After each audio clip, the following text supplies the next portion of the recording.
Hello मित्रों, नमस्कार। कल की क्लास में अपन ने चैप्टर नंबर 10 के कई टॉपिकों का अध्ययन किया था। विद्युत धारा के चुंबकीय प्रभाव के बारे में जानकारी प्राप्त की थी। मैंने बताया था आपको 1820 में ओरस्टेड नामक वैज्ञानिक ने सबसे पहले ये प्रयोग किया, जिसे ओरस्टेड का प्रयोग या ओरस्टेड का नियम के नाम से जानते हैं। इसका जो रिजल्ट निकाला था वो कल मैंने बताया था आपके लिए। जब किसी चालक तार में धारा प्रवाहित की जाती है तो चालक तार के चारों ओर चुंबकीय क्षेत्र उत्पन्न हो जाने के कारण चालक के निकट रखी चुंबकीय सुई विक्षेपित हो जाती है। इसे विद्युत धारा का चुंबकीय प्रभाव कहा जाता है। चुंबकीय क्षेत्र के बारे में डिस्कस किया था, चुंबकीय बल रेखाओं के बारे में बताया था आपके लिए। किसी क्षण चुंबक के चारों ओर चुंबकीय बल रेखाएं किस प्रकार से खींची जाती हैं, इस पर भी अपन लोगों ने डिस्कस किया था। इसके बाद में और भी वो एक डेफिनेशन देखी थी। चुंबकीय प्रेरण के बारे में जाना था। चुंबकीय फ्लक्स या अभिवाह की डेफिनेशन मैंने आपको बताई थी। बताया था कि किसी चुंबकीय क्षेत्र में रखे पृष्ठ से और गुजरने वाली चुंबकीय बल रेखाओं की संख्या को उस क्षेत्र से संबद्ध चुंबकीय फ्लक्स कहा जाता है। विद्युत चुंबकीय प्रेरण की परिभाषा दी गई थी। एक प्रयोग भी किया था अपन ने। गैल्वेनोमीटर आया था कल, उसमें गैल्वेनोमीटर के बारे में बताया, कार्यप्रणाली बताई मैंने, वर्किंग मेथड बताया आपको। ये वो उपकरण होता है जो किसी परिपथ में धारा के प्रवाह की उपस्थिति को संसूचित करता है। यदि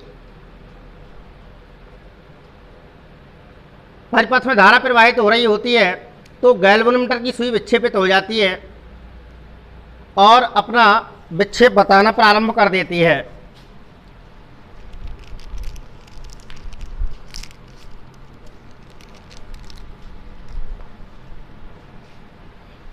अपना विक्षेप बताना प्रारंभ कर देती है।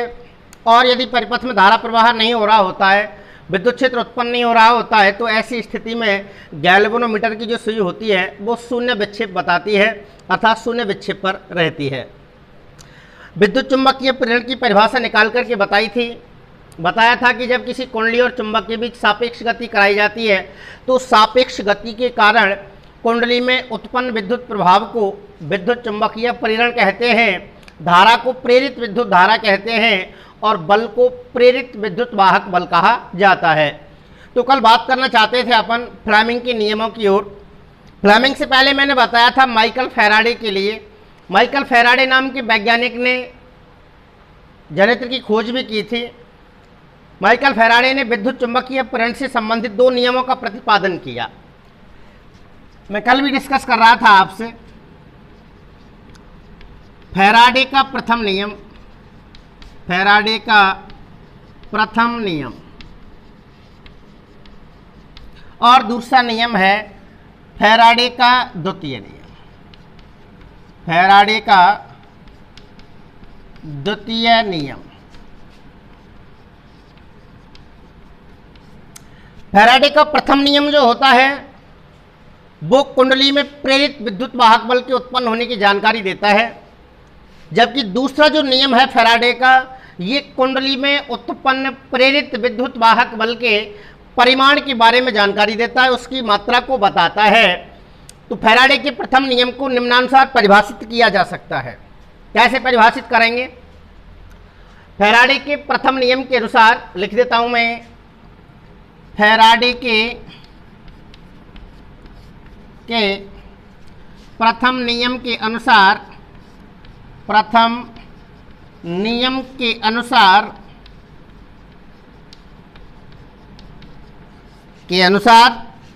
जब किसी कुंडली से संबद्ध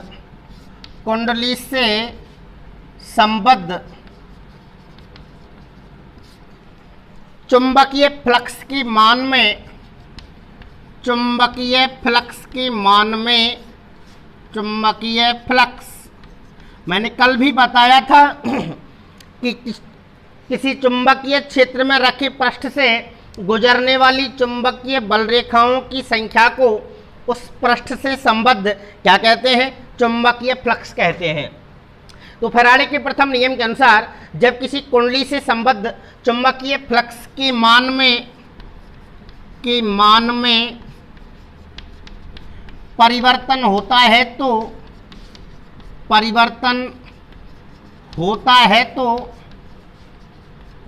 तो कुंडली में प्रेरित विद्युत वाहक बल उत्पन्न होता है। वाहक बल उत्पन्न होता है। यह है फैराडे का प्रथम नियम। फैराडे के प्रथम नियम के अनुसार जब किसी कुंडली से संबद्ध चुंबकीय फ्लक्स के मान में परिवर्तन किया जाता है तो कुंडली में प्रेरित विद्युत वाहक बल उत्पन्न होता है। यही दूसरा नियम क्या है?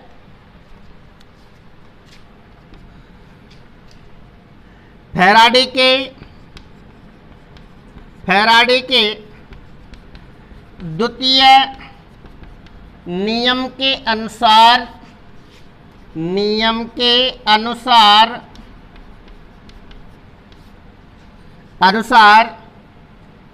कुंडली में उत्पन्न प्रेरित विद्युत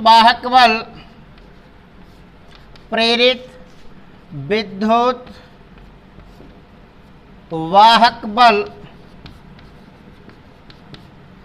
फैराडे के द्वितीय नियम के अनुसार कुंडली में उत्पन्न प्रेरित विद्युत वाहक बल फ्लक्स में परिवर्तन की दर के समानुपाती होता है।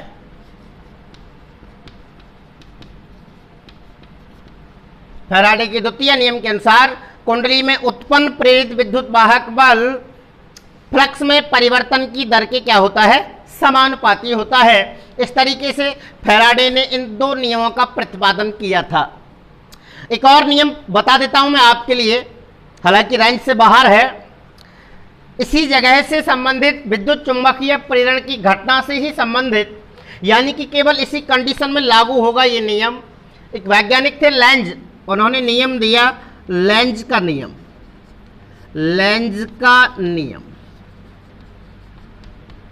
ये भी अच्छा नियम है, लेंज का नियम। लेंज के नियम को, यानी कि लेंज के नियम से ऊर्जा संरक्षण के सिद्धांत की अनुपालना होती है। ये प्रूफ होता है, सत्यापित किया जा सकता है लेंज के नियम द्वारा ऊर्जा संरक्षण के नियम को या ऊर्जा संरक्षण के सिद्धांत को। क्या है लेंज का नियम? विद्युत चुंबकीय प्रेरण की अवस्था में वैज्ञानिक जो लेंज थे, इन्होंने विद्युत चुंबकीय प्रेरण की घटना से संबंधित एक नियम दिया जो कि विद्युत चुंबकीय प्रेरण की अवस्था में ही लागू हो पाता है। तो कैसे डिफाइन किया जाता है इस नियम को? विद्युत चुंबकीय प्रेरण की प्रत्येक अवस्था में प्रेरित विद्युत धारा और प्रेरित विद्युत वाहक बल, इन दोनों की दिशाएं इस प्रकार होती हैं कि ये उन्हीं कारणों का विरोध करते हैं जिनसे इनकी उत्पत्ति हुई है। दोबारा सुनेंगे मेरी बात को। लेंज के नियम अनुसार विद्युत चुंबकीय प्रेरण की प्रत्येक अवस्था में प्रेरित विद्युत वाहक बल और प्रेरित विद्युत धारा दोनों की दिशाएं इस प्रकार होती हैं कि ये उन्हीं कारणों का विरोध करते हैं जिनसे इनकी क्या होती है? उत्पत्ति होती है। इसी कारण से चुंबक के जो समान ध्रुव होते हैं, यदि N को N के पास लाया जाए और S को S के पास लाया जाए, ये तो हो गए सजातीय ध्रुव। यदि N को ले जाया जाए S के पास तो ये हो गए विजातीय ध्रुव, यानी कि अलग अलग ध्रुव। तो इन कारणों का विरोध करने के कारण ही यदि N के पास जाएगा तो ये एक दूसरे को क्या करेंगे? प्रतिकर्षित करेंगे। क्या करेंगे? प्रतिकर्षित। प्रतिकर्षित का मतलब एक दूसरे से दूर दूर जाएंगे। और यदि असमान ध्रुवों को पास लाया जाए तो ये एक दूसरे को क्या करेंगे? आकर्षित करेंगे, अर्थात अट्रैक्शन होगा इनमें। इसीलिए कहा जाता है समान ध्रुवों में प्रतिकर्षण और असमान ध्रुवों में क्या पाया जाता है, आकर्षण पाया जाता है। तो ये लेंज का नियम केवल इसी अवस्था पर लागू होता है। दो लाइनें याद रखेंगे आप। लेंज के नियम अनुसार विद्युत चुंबकीय प्रेरण की प्रत्येक अवस्था में प्रेरित विद्युत वाहक बल और प्रेरित विद्युत धारा दोनों की दिशाएं इस प्रकार होती हैं कि ये उन्हीं कारणों का विरोध करते हैं जिनसे इनकी उत्पत्ति हुई है। आइए नेक्स्ट आगे बढ़ाते हैं बात।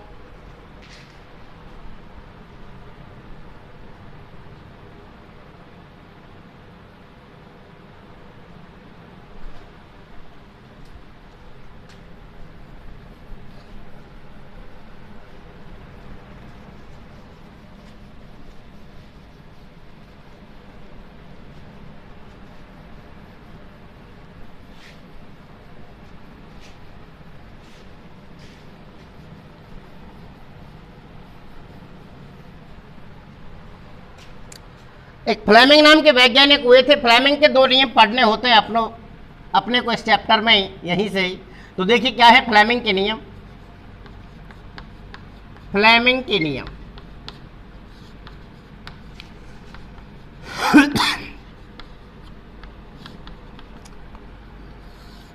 फ्लेमिंग के दो नियम प्रचलित हैं,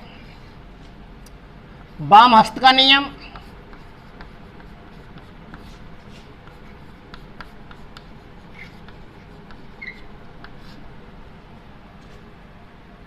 और दूसरा है दक्षिण हस्त का नियम।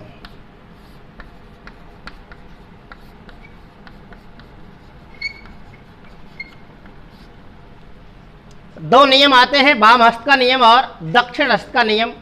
दोनों नियम महज एकदम सिंपल हैं। ये देखिए पहले वाम हस्त देखते हैं, दोनों को एक साथ कंपेयर करके पढ़िए आप।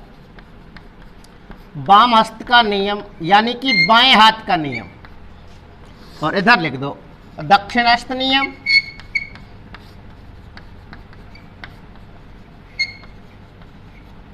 यानी कि दाएं हाथ का नियम। यहां जो चीज काम में आएंगी वो लिख रहा हूं मैं। एक तो हाथ आएगा बायां, इसी हाथ के मध्यमा, तर्जनी और अंगूठा।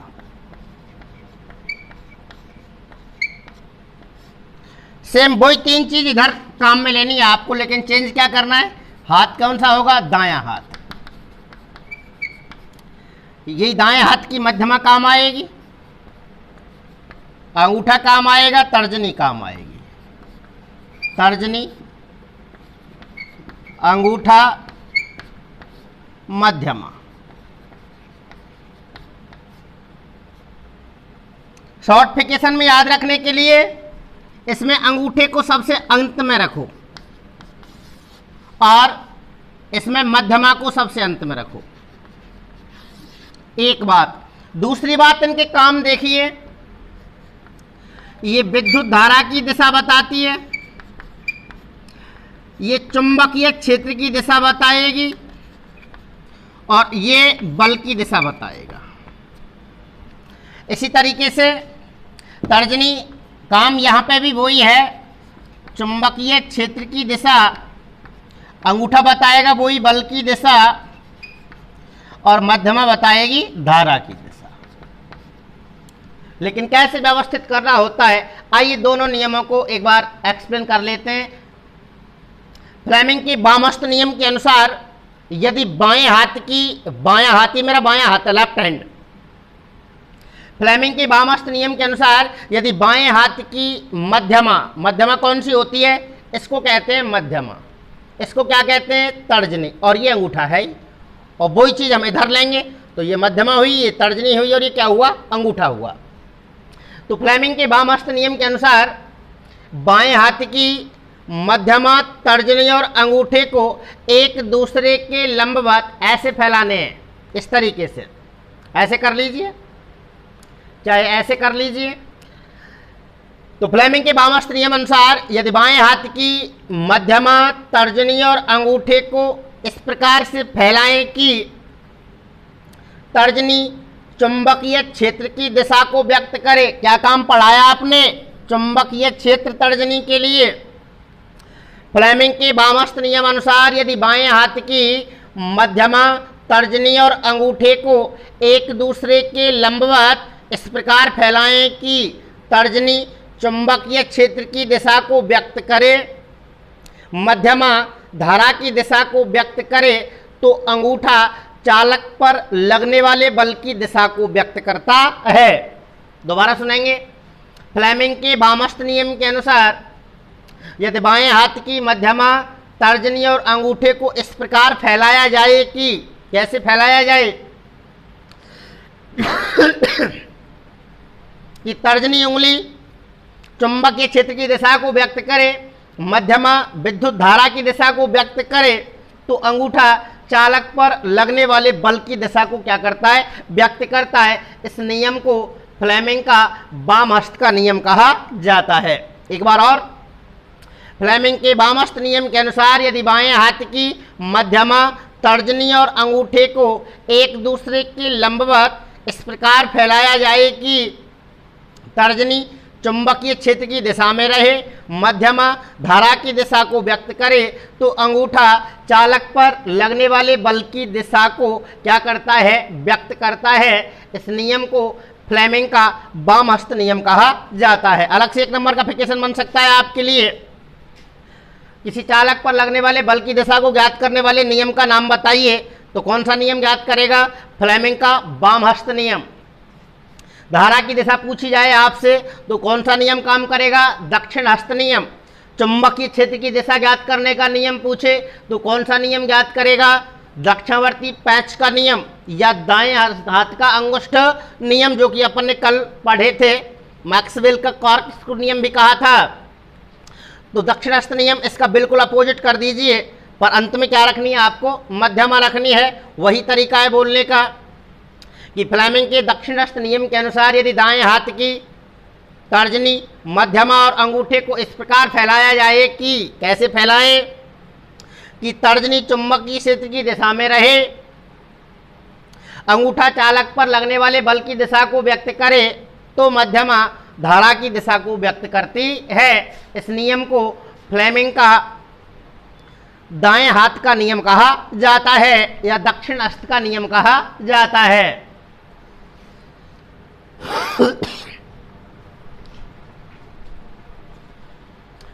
तो ये हुए दोनों फ्लेमिंग के नियम, फ्लेमिंग का वामहस्त नियम और फ्लेमिंग का दक्षिण हस्त नियम।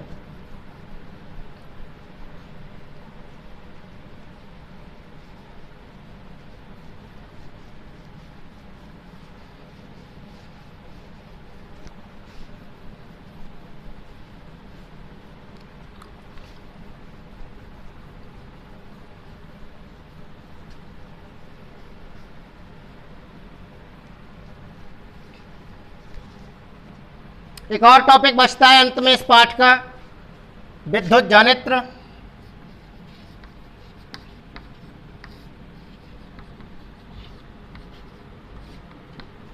या जनरेटर या डायनेमो कह सकते हो आप। देखिए क्या होता है विद्युत जनित्र, कैसे काम करता है। एक बड़ा क्वेश्चन लॉन्च हो सकता है इस टॉपिक से, और अब ये देखने को मिला है यहाँ से क्वेश्चन, थ्योरेटिकली क्वेश्चन आता है, बिल्कुल सीधा सिंपल सरल क्वेश्चन।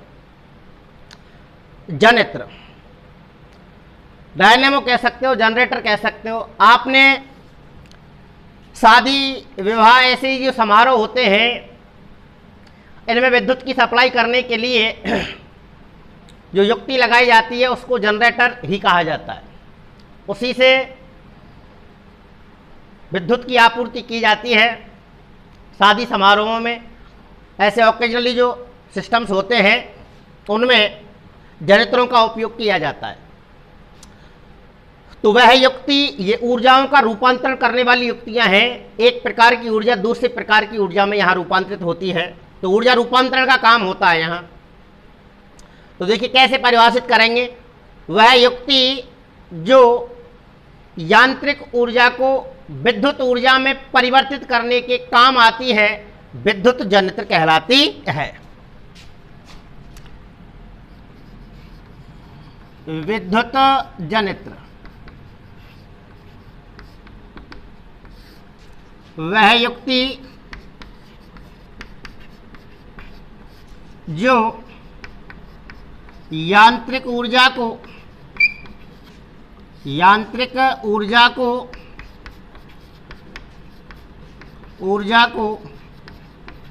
विद्युत ऊर्जा में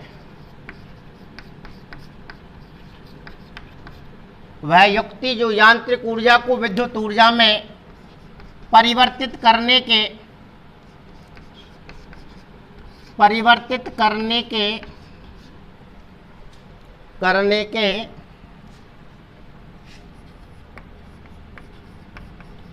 काम आती है, विद्युत जनित्र कहलाती है।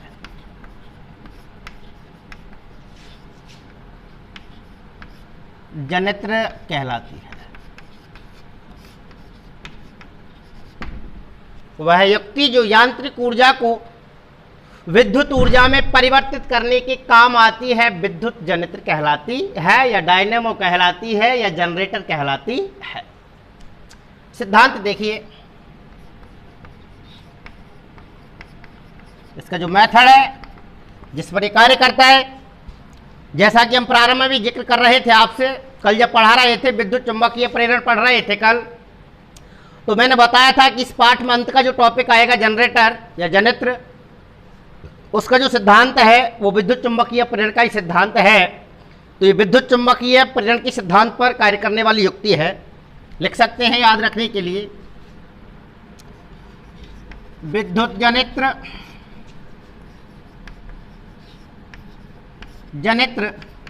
विद्युत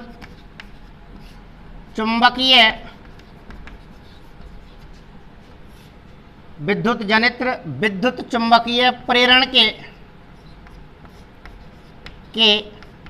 सिद्धांत पर कार्य करता है। कौन सा सिद्धांत हो गया जनित्र का? विद्युत चुंबकीय प्रेरण के सिद्धांत पर कार्य करता है। एक्सप्लेन करवाए, आपसे पूछे कि कैसे करता है, समझाइएगा, तो महज 2-3 पंक्ति लिख सकते हैं आप। विद्युत जनित्र विद्युत चुंबकीय प्रेरण के सिद्धांत पर कार्य करता है। इस सिद्धांत के अनुसार जब कुंडली को चुंबकीय क्षेत्र में घूर्णन कराया जाता है तो चुंबकीय फ्लक्स के मान में लगातार परिवर्तन होता है, और आपको पता है जब परिवर्तन होता है जो कुंडली में कौन सा बल उत्पन्न हो जाएगा? प्रेरित विद्युत वाहक बल उत्पन्न हो जाएगा, जिसके परिणाम स्वरूप प्रेरित धारा प्रवाहित होने लग जाती है। यही जनित्र का क्या है? सिद्धांत है। तो आई होगी बात समझ में आपकी में कि विद्युत जनित्र विद्युत चुंबकीय प्रेरण के सिद्धांत पर कार्य करता है।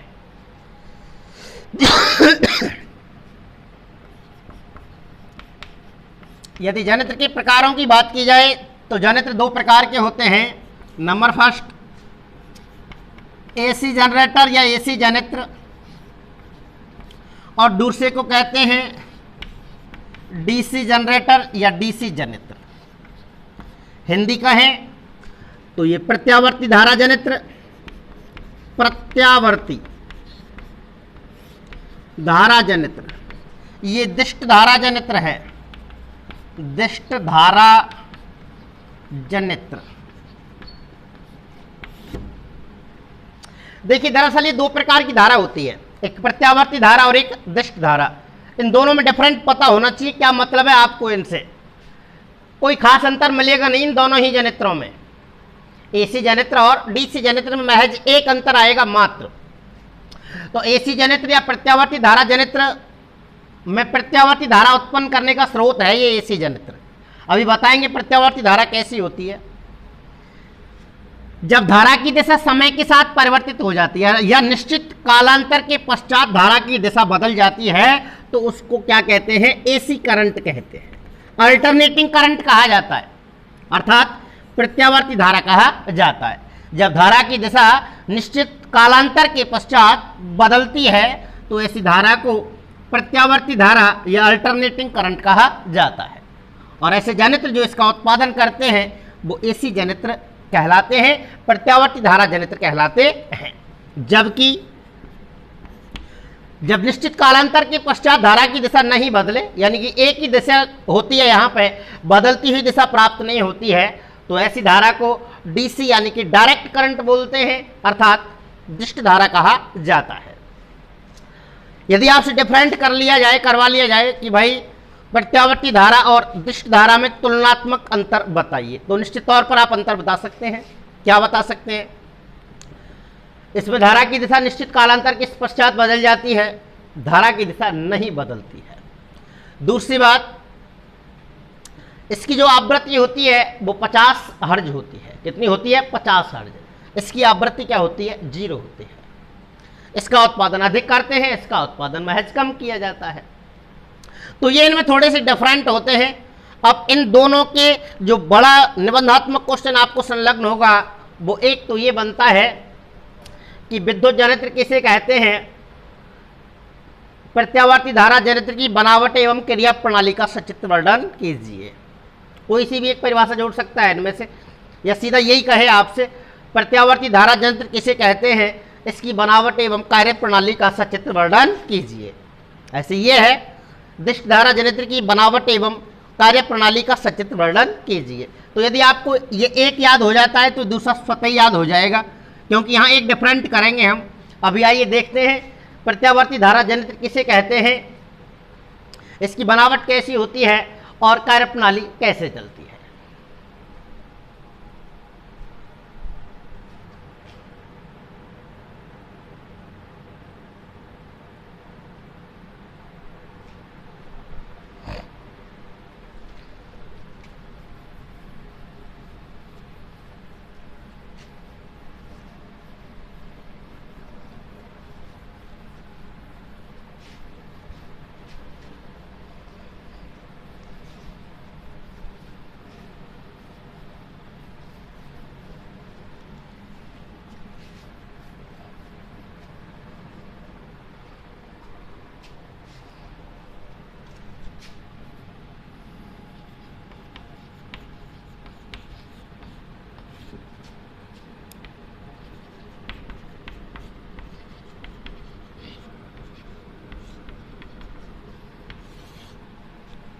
वह युक्ति जो प्रत्यावर्ती वोल्ट यांत्रिक ऊर्जा को प्रत्यावर्ती वोल्टता में परिवर्तित करने के काम आती है, प्रत्यावर्ती धारा जनित्र कहलाती है। चलो लिख देता हूं मैं डेफिनेशन।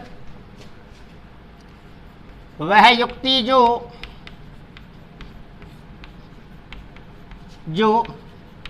यांत्रिक ऊर्जा को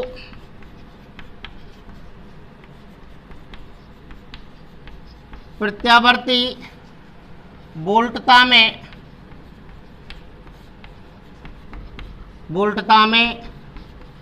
परिवर्तित करने के काम आती है,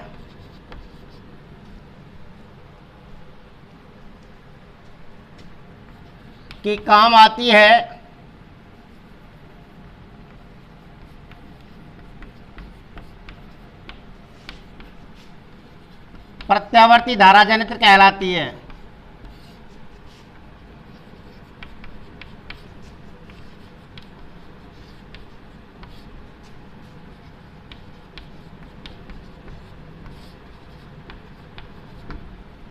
बनावट देखिए,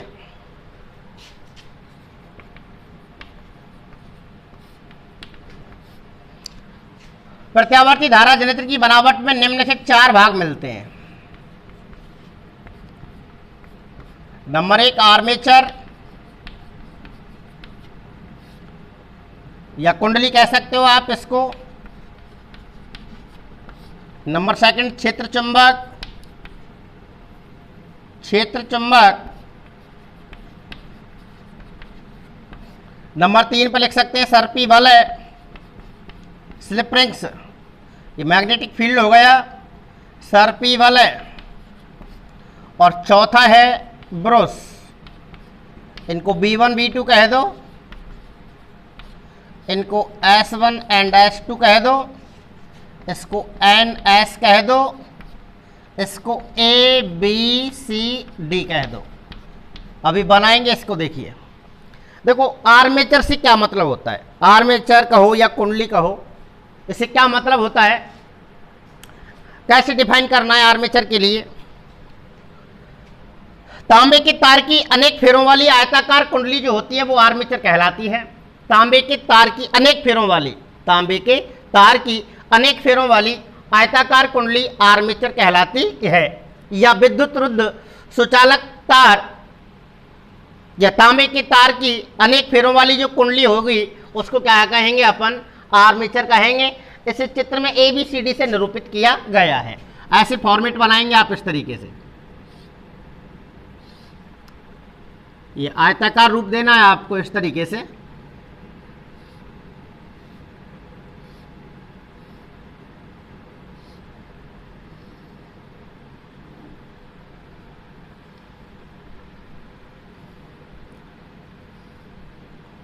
इसको ABCD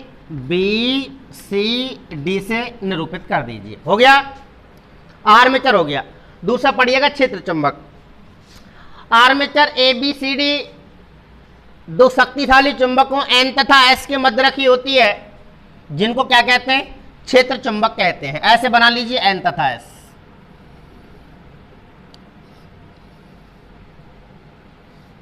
ये N हो गया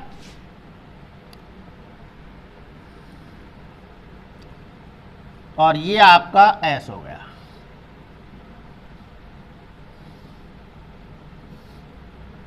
इस तरीके से ये S हो गया। तीसरी बात है सर्पी बल है, slip rings S1 S2। Armature ABCD दो पृथक या विभाजित वलयों यानी का AB सिरा एक वलय से और CD सिरा एक वलय से जुड़ा होता है। अर्थात यूं कहूं मैं, कुंडली के जो दोनों सिरे होते हैं ना, ये B और D अलग अलग वलयों S1 और S2 से जुड़े होते हैं। ये वलय कुंडली के घूर्णन करने के साथ साथ क्या करते हैं, घूर्णन करते हैं, अर्थात घूमते हैं ये। और ये ब्रश जो है B1 B2, ये धातु या कार्बन से निर्मित एक पत्ती के दो भाग होते हैं जिनका संबंध बाह्य परिपथ से किया जाता है। तो आइए दोनों को इस तरीके से आप बना सकते हैं।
ये दोनों हो गए आपके ब्रश B1 और B2,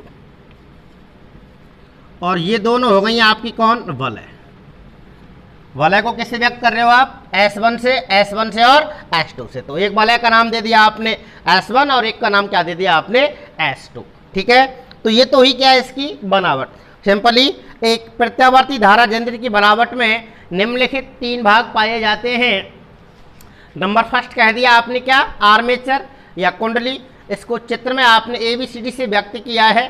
डेफिनेशन दे सकते हो आप, तांबे की तार की अनेक फेरों वाली आयताकार कुंडली जो होती है उसको क्या कहते हैं अपन, आर्मेचर कहते हैं, जिसे चित्र में ABCD से क्या किया गया है, निरूपित किया गया है। आर्मेचर ABCD दो शक्तिशाली चुंबकों N तथा S के मध्य रख दिया मैंने, इनको क्या कहेंगे अपन, क्षेत्र चुंबक कहेंगे। ये सर्पी बल स्लिप रिंग्स लगा दिए मैंने S1 S2, ये बाह्य परिपथ से कांटेक्ट कर दिया इनका। ये B2 नाम का ब्रश हो गया और ये B1 नाम का ब्रश हो गया। ठीक है, आइए देखते हैं इसका वर्किंग मेथड, कार्यप्रणाली।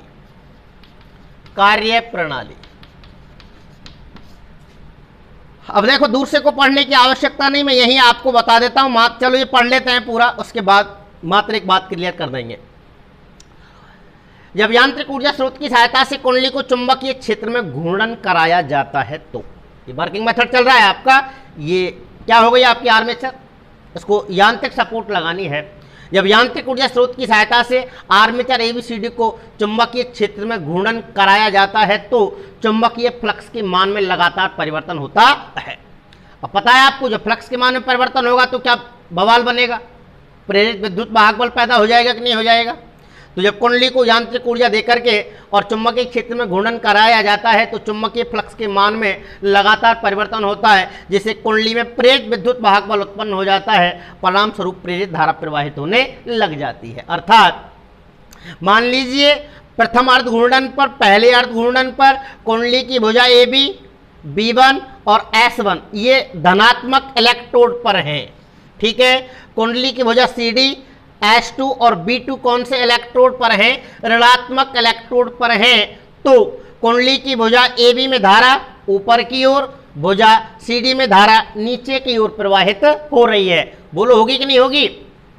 जब पहले घूर्णन पर AB और B1 और S1 एक इलेक्ट्रोड पर है कि नहीं, धनात्मक पे, दूसरा भाग ऋणात्मक इलेक्ट्रोड पर गया तो बाह्य परिपथ में धारा की दिशा किधर से किधर है, B1 से B2 की तरफ आ रही है।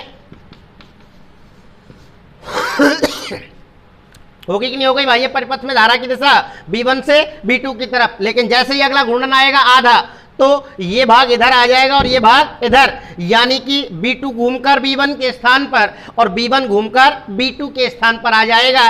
तो अब कुंडली की भुजा CD में धारा ऊपर की ओर और भुजा AB में धारा नीचे की ओर क्या होगी, प्रवाहित होगी। तो फिर बाह्य परिपथ में धारा की दिशा क्या बन जाएगी, B2 से B1 की तरफ। बोलो हो जाएगी कि नहीं हो जाएगी।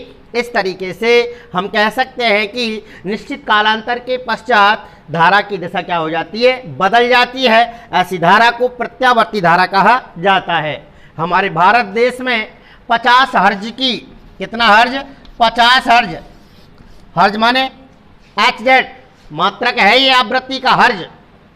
तो 50 हर्ज की प्रत्यावर्ती, 50 हर्ज की जो है आपके जो घर होते हैं, हमारे घर जो होते हैं, उनमें जो ये वोल्टता प्रयुक्त की जाती है उसकी आवृत्ति 50 हर्ज होती है और वोल्टता कितनी होती है, 220 वोल्ट, ठीक है।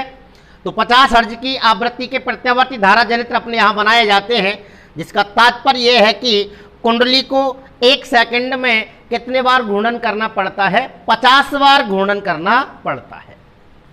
तो ऐसे इसकी कार्यप्रणाली पड़ती है अपन ने। डीसी जो है आपको एक डिफरेंट करना है, मात्र आर्मेचर डिटो रहेगा, क्षेत्र चुंबक डिटो रहेगा, ब्रुश डिटो रहेंगे। जो सर्पी वाला मैंने लगाए हैं S1 और S2 ये नहीं मिलेंगे इसमें। इनके स्थान पर लगाना है आपको क्या, विभक्त बल है। विभक्त बल कह दो या दिक् परिवर्तक कह दो, है ना। वह युक्ति जो धारा की प्रवाह की दिशा को उत्क्रमित कर देती है, क्या कहेंगे उसको, विभक्त बल है या दिक् परिवर्तक कहा जाता है। तो कार्बन से निर्मित ऐसे C1 व C2 दो भाग करने हैं। इनमें से कुंडली का एक सिरा C1 से और एक सिरा कहीं से जोड़ना है, फिर आपको C2 से जोड़ना है। बाकी और कोई चेंज नहीं करना है। इसमें जैसे ही धारा की दिशा बदलेगी तो ये अपने कनेक्शनों पर घूम जाएंगे C1 C2, परिणाम स्वरूप धारा की दिशा वही रहेगी। इस प्रकार से दिश धारा जनित्र के द्वारा अपन एक दिशीय धारा प्राप्त करते हैं। और प्रत्यावर्ती धारा जनित्र से जो धारा अपन को प्राप्त होती है उसमें धारा की दिशा निश्चित कालांतर के पश्चात क्या है, बदल जाती है। तो इस तरीके से दोनों के 4-4 नंबर के क्वेश्चन आपको सीधे तैयार हुए। इसी के साथ ये चैप्टर समाप्त होता है। ओके।